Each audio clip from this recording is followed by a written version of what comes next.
Hi, I'm Gerry, Operations Director at Nationwide Energy Consultants, and welcome to our August Energy Update. Over the last few weeks, prices have been trending down from the June peak, which have been caused due to concerns over an extended conflict between Israel and Iran that would impact oil and gas supplies in the region.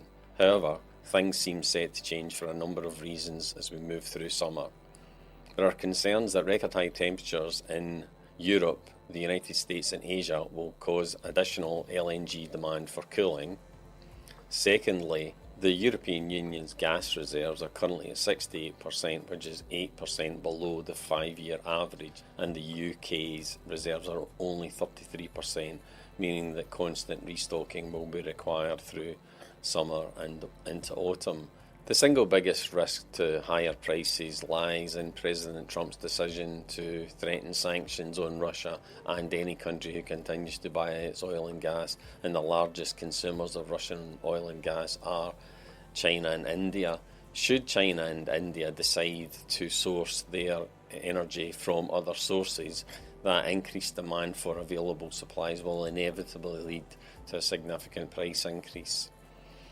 Further straining the situation is the fact that President Trump has recently decided to halve the period from 50 days to approximately 25 for President Putin to respond. Now, whether he will agree to a ceasefire with Ukraine or whether President Trump will pause these sanctions as he has with trade tariffs earlier this year will wait to be seen. However, we should know by the middle of this month where the market moves to.